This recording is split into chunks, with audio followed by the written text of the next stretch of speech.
Freedom! When love and skill work together, expect a masterpiece. Welcome back and thank you for tuning in to another episode. Seeing as I'm guessing I'll be getting some individuals after last episode asking, what about the art? Without the art, there is no adjustment because there can be no chiropractic without an adjustment. Therefore, I decided to do this video on the art. Honestly, when I first started this endeavor, I had no intentions of doing one on the art. Seeing as I'm preparing to teach an adjusting seminar in a few weeks, I figured I might as well just go ahead and prepare for both. In this episode, I want to expand on the ideas that I presented in the last episode, with the goal being to create even more clarification on the subject, with the most important element being once again that the philosophy is the foundation of chiropractic. He who works with his hands is a laborer. He who works with his hands and his heart is a craftsman. He who works with his hands, his head, and his heart is an artist. In this quote, art would be the hands, the science would be the head, and philosophy would be the heart. Without the heart, the philosophy, there is no artistry. Now, going back to the last episode, I referred to the art as the what of the golden circle, which the art is the application of the science or the how, and the science is derived from the philosophy or the why. I think Marcus Tullius Cicero summed it up well when he said, art is born of the observation and investigation of nature. The observation being the philosophy and the investigation being the science, which aligns with the technique that I use to analyze for vertebral subluxation. With the investigation of nature, you will find that the stabilization muscles of the spine, the multifidus muscles, are trying to bring the spine back into balance. This approach is utilized in the advanced muscle palpation vertebral techniques, whereas the practitioner is feeling the multifidus muscles to determine which direction the muscles are trying to pull the vertebrae back into balance. As the philosophy states, the body, innate, is the one making the adjustment. So it stands to reason that if you understand what the body, innate, is trying to do to correct the vertebral subluxation, you have certainty that an adjustment is needed. Whatever art you decide to use, there must be certainty of when and where a vertebral subluxation is present. And after the application of the adjustment, there needs to be the same protocol used to determine if an adjustment was made and that the vertebral subluxation has been cleared out for the time being. The research shows that as long as you're a master, whatever technique you use, all techniques work. And according to the research, it takes 10,000 hours to achieve mastery. You just have to put the work in. The art is the philosophy in action. Without the art, the ideas behind the philosophy would never be realized. So I implore you to learn and own the philosophy, or the results of the art, bad or good, will own you. Because without the philosophy to frame the intent of the adjustment, the art is just an instrument to treat a condition or complaint, which would be the practice of medicine. The job of the art, or the chiropractic adjustment, is to entice the innate to make an adjustment. To be honest with you, I wasn't the best practitioner of the art when I graduated from school. I focused mainly on the philosophy and how to communicate this vital message of chiropractic to the world, which is still a passion of mine.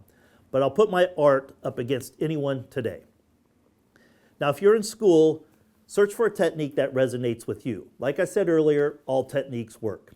You need to just find the one that works for you.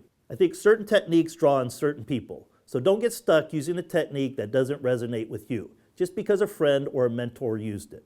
Now, I want to address this idea of what would Gonstead do? What would BJ do? What would Reggie do?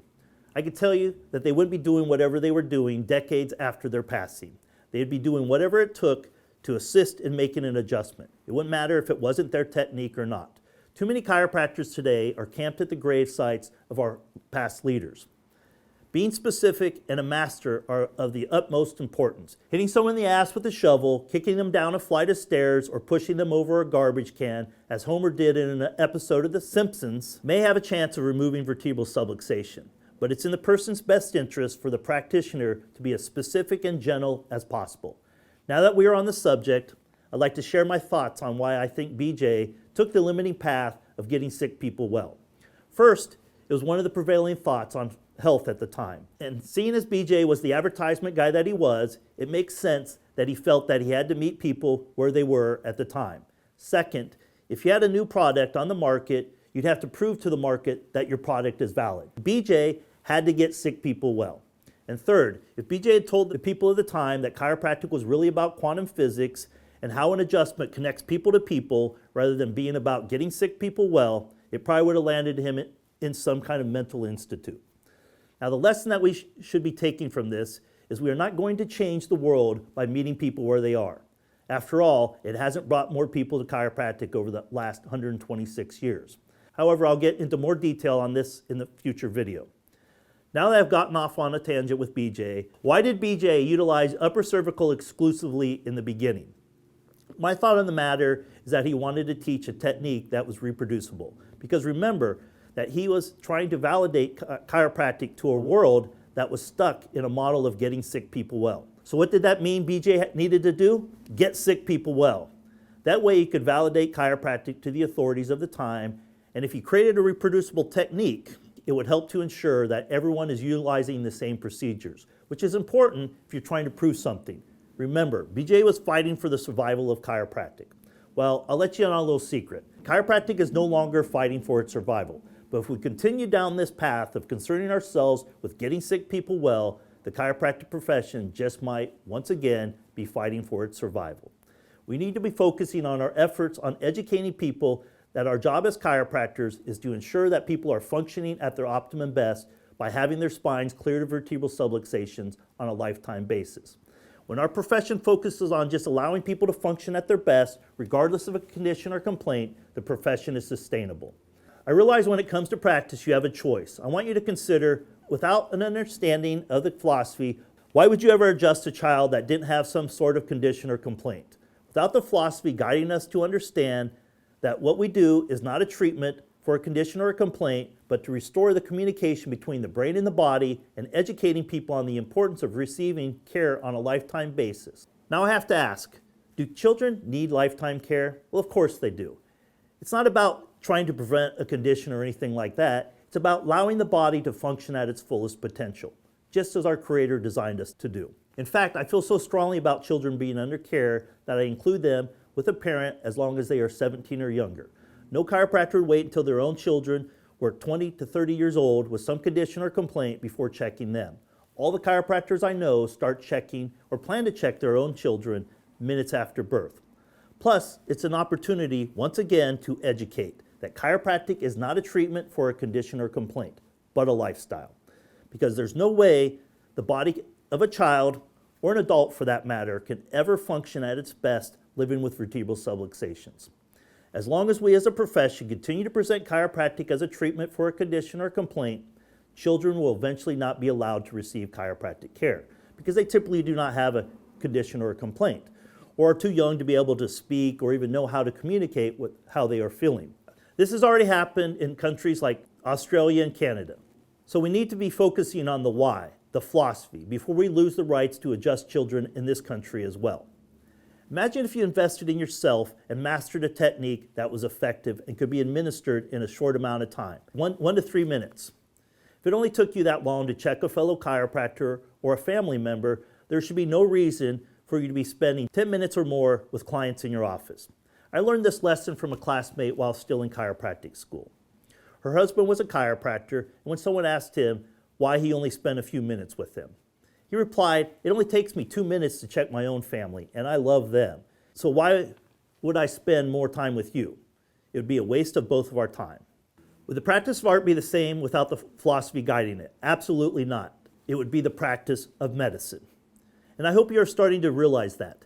That's why I created this video series, to get the profession to understand that distinction. When I'm serving people chiropractically, it is pure freedom, because I'm only in the moment, with no other thoughts on my mind. That's why Sid Williams said, serve your way out of it when you're dealing with some kind of personal issue. Because when you're in the moment serving, everything else just disappears. Thomas Merton summed it up well by saying, art enables us to find ourselves and lose ourselves at the same time. So practice the art in its purity and experience the freedom of being in the moment. The first time that I experienced this freedom was on my first mission trip while I was still in school. There was a line of people as far as the eye could see. In fact, there were people selling popcorn, peanuts, and water to those standing in line. I was just adjusting one person after another. And before I knew it, everything else just melted away. And I was just in the moment, connected with the person on the table, with nothing else on my mind. Just checking one spine after another, freeing up one life force after another. Not being able to speak the language certainly helped to get me into that place. And when you're in that place, the adjustment is more fluid because you're connected with the person on the table. And when you're in that place, the adjustment is more fluid because you're connected with the person on the table. This is when true freedom happens, just to lose yourself in the service of others. When you're practicing chiropractic in its purity, there are far less distractions because you're not focusing on addressing some condition or complaint. You're focused on locating, analyzing, and helping the body innate bring about the correction of vertebral subluxation. So become a master of the art, incorporating the philosophy to serve and connect to people, to start practicing chiropractic with freedom!